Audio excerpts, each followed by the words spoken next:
Hello, Whisky Lovers Poland. We have a special guest today. With me here is Fiona Coutts, head distiller of Hellyers Road Distillery. Thanks for having me, Adrian. Fiona, we will today speak about some of your career, personal journey, about Hellyers Road identity and distillery philosophy, also about promoting the Australian whiskey in Europe, mainly in Poland. So maybe we'll start, if you could make an introduction, tell us some about yourself, about your pursue. What inspired you to pursue a career in whiskey, and how did you become a head distiller at Hellyers Road? Yeah, sure. Thanks, Adrian. My journey into distilling is probably a little bit left of field, in that my trade, as you'd say, is as a medical scientist. So I've worked in the medical field in pathology for around 18 years prior to and into COVID times. It was about 2021 where I actually switched into the distilling. And how that came about, I guess, is my dad and I, growing up, we used to brew beer together in our backyard in Tasmania. And it was a really great time for me, spending time with my dad. He was Scottish and he loved his whiskey, he loved his beer. My dad, sadly, he passed away in 2019. And I think as sort of COVID came around, I was looking at, thinking that medical field was perhaps, not for me. During that time, and I was looking at other career paths. So I was thinking back to those times with my dad, and I think finding a love of brewing beer at home, and then subsequently looking into distilling. I found that really very, very interesting, and attended some courses here in Tasmania. One thing really just led to another. I met the general manager for Hellyers at the course in Hobart, I immediately hit it off with Andy at the time. And he discovered that I was a scientist living on the northwest coast, which is where Hellyers is, and he thought that it'd be a good idea if I popped in to say g'day. So I went up to the distillery and had a look around, and one thing led to another, and next minute I'm resigning my long career as a medical scientist and going head first into distilling. So it was a very quick transition, I suppose you'd say. I had started studying brewing science prior to that, as I was working as a medical scientist. Found it really fascinating. There's so much science involved in both brewing and distilling, so it was right up my alley. So that's kind of how it all came about in sort of early 2021. So it's been a very quick rise, I suppose, through the ranks at Hellyers Road, on the back of, I suppose, my background in quality control and my love of study. So I've continued to study, have gained my diploma in distilling. So that's how that's all come about. Okay, yeah. So do you have any inspirations besides your father? How to distill whiskey? Do you have any distillery which you like the most, and you want to prepare something quite similar? Yeah, or I know that your whiskey is very special due to the climate and all ingredients you use. But are you following any distillery also? I think for me, a Scottish distillery that I immediately fell in love with their whiskey was actually Glenfarclas. Okay. I absolutely adore their whiskies. The oiliness, the mouthfeel, absolutely beautiful. So when I'm looking at ways in which we could perhaps evolve our our way of making whiskey at Hellyers. I'm looking to look at that beautiful oily mouthfeel. So that's one distillery that I do love. That's Scottish. Obviously, all the peated whiskey. I'm a huge peat lover as well. So those big peat whiskies from Scotland as well. And of course, here in Australia, we've got many distilleries that are evolving and bringing out great spirit as well. So there's a lot of inspiration around the world, I suppose you could say. Okay, I'm really sorry, but I have some technical problems with camera. Google Meet don't Sure. see it now, but we can continue. I'm here. Don't worry. I don't know what. I don't want to stop. Yeah. Okay. So can we continue that way also, without my camera?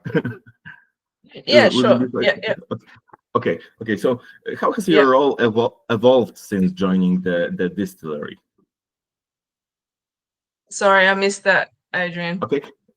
How has your role evolved since joining the distillery? Because you started as a distiller, okay. yeah? Yeah. So in 2021, when I joined the distillery, I was very much at the bottom rung in the distillery, on the floor, running the equipment and doing all the fun things like barrel work and cleaning and lots of cleaning. You know how it is, 90% cleaning and 10% the fun stuff when it comes to distilling and brewing. So I suppose I was doing that kind of stuff for until I was proficient running the distillery myself. And then I could see real gaps where we didn't have a formalized sensory program. So I just sort of designed that on the side, and I started doing little side projects that were quality based, like bringing in sort of proper quality control around our new make spirit, and also the sensory program for our aged whiskies. And that sort of started my journey sort of into the technical side. So I sort of was still working as a distiller, but was promoted to technical distiller after a period of time, probably, I'm not quite sure what the time frame was, maybe 2 years. And then due to sort of staff changes within the business, the leading hand distiller at the time, he moved back to Adelaide on the mainland. So there's a bit of a gap in leadership. So I took on a sort of enhanced role as a acting head distiller. And we did look around for a head distiller to come and join us. But in the end, I think the management at the time sort of perhaps saw potential in me to sort of grow into that role. So after 6 months or so of sort of sitting in that role, I was promoted then to head distiller. So that's how my sort of journey within the company has occurred. Okay, so Fiona, maybe I will take a short break. I will reconnect. Maybe my camera will get back to right work. Sure. Okay, one moment. Yep. Okay.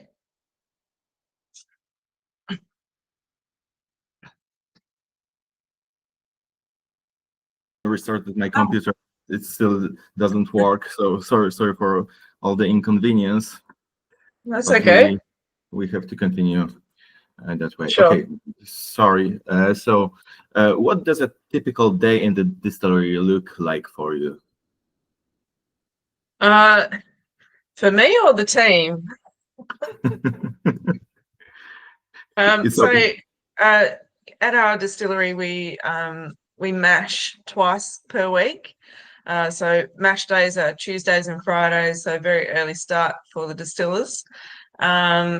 And our equipment, like our distillery is quite old by Australian standards, not by international standards. So our equipment means that our mash day is pretty long. So we start at 6 a.m. and finish up at about 5 p.m. by the time the runoff and everything's completed. So that's a typical mash day.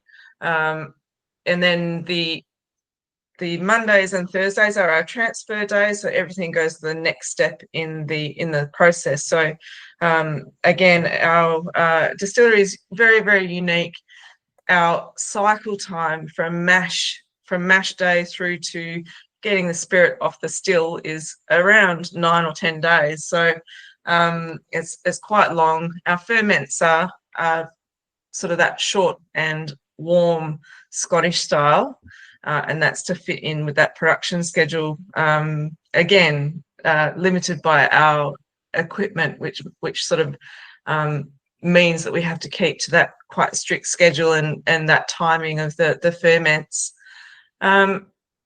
So the distillers' days are filled quite well throughout the week. We have Wednesdays, which is generally allocated to doing barrel work. So we'll try and knock out some sensory assessments and maybe do some vatting, marrying, finishing type movements on those days.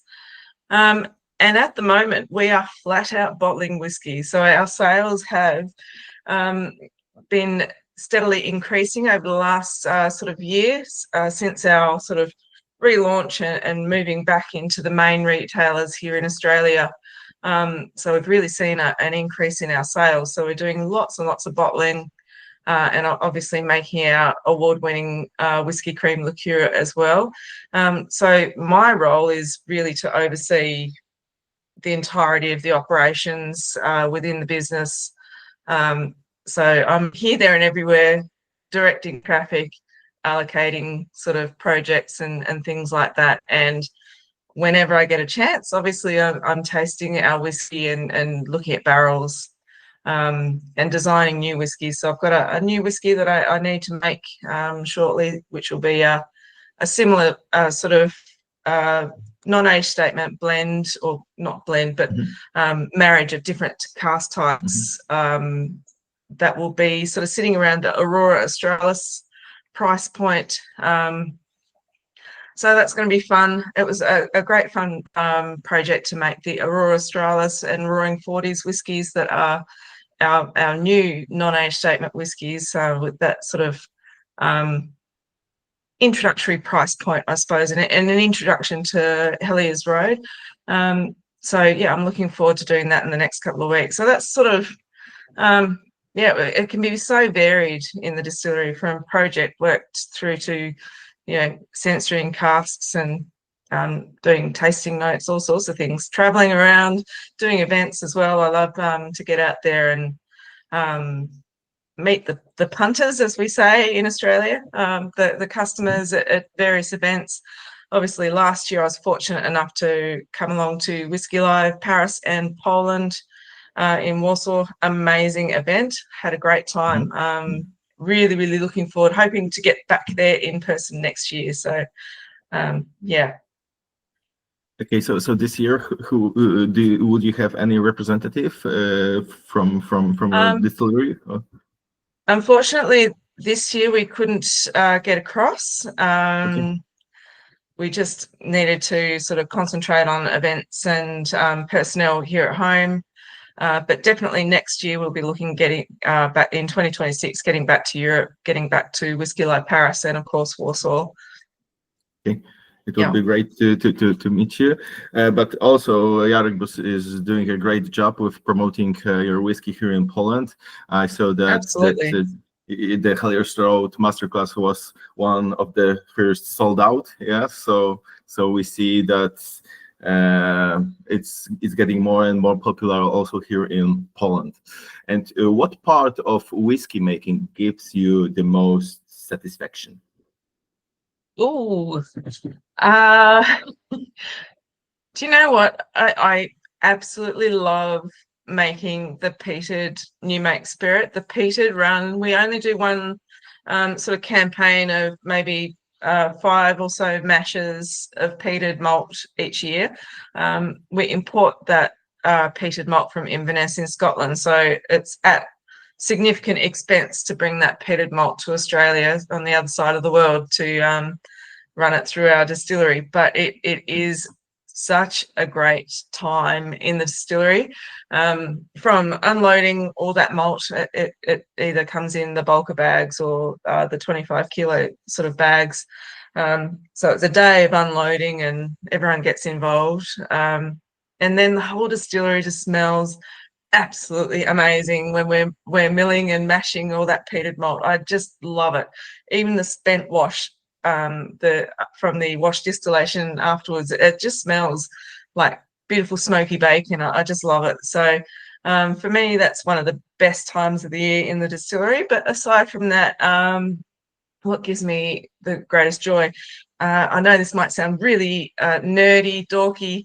I love a good spreadsheet. So you can take the scientists out of the lab, but I love that stuff. So delving deep into spreadsheets and quality control, it sounds very nerdy, but yeah, there's that stuff. And then, the creative side of getting stuck into casks and doing the blind tasting. So getting our sensory panel. So we send out all these blind samples and then doing the data analysis on the back of their assessments and then going, okay, this is the marriage of casks that's working the best. And then obviously there's a final sort of sensory assessment in-house to sort of approve, say, a whiskey. So we've most recently done that with the new Aurora Australis and new Roaring 40s whiskies. I find that really, really great fun, just, bringing together all those cask types. And it's like going to the spice drawer in your kitchen, what flavors do I want to play with? What would I like to create for the consumer? So there's lots of different aspects, I suppose, that really appeal to my personality. So I've got strong interest in sort of engineering and all the science, microbiology. That's sort of my background. So there's that. I love to cook. So there's so many aspects of making whiskey that really appeal to me and I absolutely love. So yeah, bit of a strange answer, but it's many and varied things that make my job amazing. Yeah, it's great to hear it, that you're so passionate about what you are doing, and your approach is really special. And what do you consider the signature character of Hellyers Road whiskey? So for me, and this might be an unfamiliar sort of tasting note to you in Poland, but our super aged whiskey, so our sort of 20 years plus, I think has a really distinct character. Many of those casks, and the majority have been aged in ex-bourbon their entire existence. So by this sort of age and stage, there's not a hell of a lot left in those casks. A 200-litre cask might have 100 or so bottles left in it by the time it's 20, 21 years of age. But that, deep concentration of flavours, I think the most prominent tasting note that I think is really the Hellyers Road fingerprint, if you'd like to say, our distinct distillery character is a real note of leatherwood honey. It's a really rich honey that's, everywhere here in Tasmania. I'm not sure if you're familiar with it, but it's a really distinct note and a beautiful, rich honey that comes through in our whiskey. Okay. And if you could recommend one Hellyers Road expression as the perfect introduction to Tasmanian whiskey, which one would it be? Ooh. Oh, that's a hard one to answer. You can choose 2 or 3, okay? Yeah. Maybe it will be to be honest, if we're talking about sort of an introductory price point as well as flavor profile, I probably would point people towards our Roaring 40s or Aurora Australis. They are much lighter in style. The Aurora more so, is a very light style. We've nicknamed it our breakfast whiskey, good at breakfast, lunch, and dinner time. If we're going up in sort of price point and age statement, I think, our Oloroso 10-year-old has a fantastic, rich flavour profile, but then nothing compares to our, something we've recently released, our 22-year-old landmark 22-year-old release, fully aged in ex-bourbon, and again that beautiful honeyed expression that really, really just epitomizes the distillery character of Hellyers Road. So depends on your price point, I guess, as to which way I'd direct you, but any of those expressions gives you a really great insight into what we do here at Hellyers Road. Okay, and how do you select and manage casks, and which cask types play the biggest role in your range? So casks here in Australia, we're a little bit limited by our geography being so far away from Europe and America. Anywhere, we're a long way from anywhere. So due to sort of price point and availability, we at Hellyers Road have extensively utilised ex-bourbon 200-litre ASBs over the life of the business. So that is our primary maturation vessel, and I can't see that really changing in the near future as the availability of fortifieds further decreases worldwide. We just don't have the market presence or the size to compete with, say, a Scottish distillery that has their own bodega in Spain, for example, that has a sherry seasoning program. We can't compete. So, and the price to get those casks out here is exorbitant. So, we do fully utilize the American oak ex-bourbon cask as the primary maturation vessel.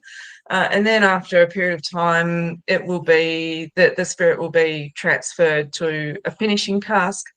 In Tasmania, we have a beautiful wine industry here. So there are many lovely vineyards that we partner with to source ex-Pinot casks, ex-Pinot Noir, so French oak Pinot Noir casks for a secondary maturation period or finishing. So that's a fantastic resource for us here. And now that we're sort of more evolved, we're using the second fill French oak, recoopered and toasted up as a primary maturation vessel. So it's going to be interesting to see the whiskey coming off the back of that. Certainly my trials and what I've seen so far, the whiskey coming out of those casks is absolutely beautiful and rich as well. So in answer to your question, American oak ex-bourbon primarily, and then a smattering of finishing casks from all around the world. But price is the thing that sort of keeps us from utilising those casks more, I would say. Yeah. And I would like to ask about the high ABV of your products, because we can see that the Hellyers Road 15, 20 years old whiskey that is 69.9. It's very interesting. I love high ABV. And what is the power of your new make when you fill but that particular whiskey that you're referencing, so that was barreled directly from the High Wines tank off the stills. So it was barreled at around that ABV. So our climate here, particularly here, not Tasmania-wide and certainly not Australia-wide, it's literally hyper local to us on the northwest coast of Tasmania. Our entry proof, the strength that we put into the cask is quite often the exit proof many years later. So we found that the variance is so slight, and it could be +1 or 2% or -1 or 2% from the entry proof. So those whiskies that you're seeing that are high in alcohol were put into cask at around 68, 69%. And it was just, if you go back through our records, it's actually quite a random sort of selection of casks that they I don't know, it's going back a long time now. Perhaps they were short on casks, so they decided to increase that alcohol just so that they could manage the amount of spirit that they had. Certainly now our entry proof is more standardized, and we sort of emulate the Scots generally and go into cask at 63.5%. But yeah, some of those high ones were high from the start. Okay. So are there? So you told that mainly you use bourbon cask, Pinot Noir, and are there any experimental projects, special finishes, or other new styles you're working on right now? Yeah. So I think it was late 2023, we received a shipment of very special finishing casks from around Europe that included all sorts of sort of rare wines, rare fortifieds from around Europe. So there's things like Banyuls, there's Sauternes, there's Quinta de Porto. There's a whole array of beautiful finishing casks, and we're just now sort of bringing those casks out of finishing and into bottled product. Just as we get, because there's such small numbers, so it's generally for a customer that's ordered a cask of whiskey sort of thing. So there's those, but the really fun ones that we received in amongst that shipment were these little Vinsanto Italian dessert wine casks that were around 40 years old. We had the Coopers look over them, and they think that they were Hungarian oak, certainly with a good bit of age on them, and the profile coming from those, it's just incredibly rich with this beautiful sort of funkiness to it. They were so sweet that I've had to sort of go back into the same cask again and again and then blend it all back. So quite a sweet finishing cask, but so much fun, and only 50 litres. So tiny little things that are bright red and just heaps of fun, beautiful profile coming out of those. Other experimental things, I do a beer cask series each year. So we're about to release our fourth of the Dark Harmony series. So that's this year we brewed with our partner brewery here in Burnie an oyster stout. So it's an oyster stout cask finish. So that's a lot of fun, and we release that with the beer alongside. So there's all sorts of fun stuff happening. Sometimes we have to go, don't get too distracted, and back to the main range, and not get too distracted by these things that they are the bright shiny objects that we like to play with. So yeah, all sorts of things. So are there any upcoming releases or limited editions that whiskey fans in Poland should look out for? What have we got coming up that would be available? So I'm just trying to think. Certainly the Dark Harmony is about to be released. There is a plan in the wings to release my favorite cask, which I think Jarek has on the masterclass tasting. It's nicknamed the Peaches cask. It's a single cask of 20-year-old American oak ex bourbon, and it's just got the most gorgeous profile. So if that becomes available, I would definitely look out for that, the cask number 4253. Again, any of the media or promo around it will be calling out the oodles of peaches and stone fruit in that cask. It's an absolutely beautiful, elegant whiskey.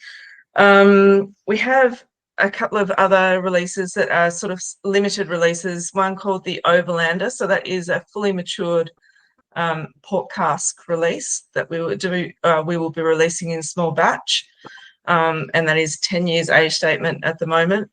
And then the Sicilian, which is a Marsala cask, we'll be releasing that again in a small batch, probably, will that be later this year, early next year?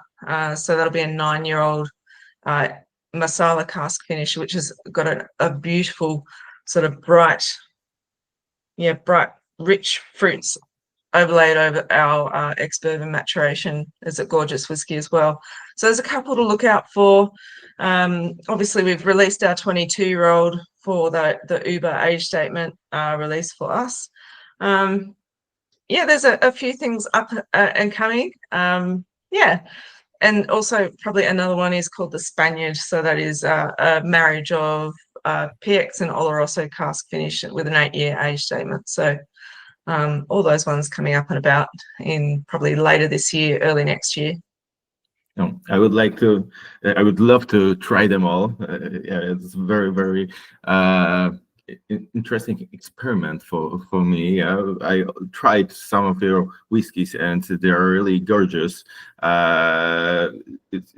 So I can't wait to try your new products. But thank you.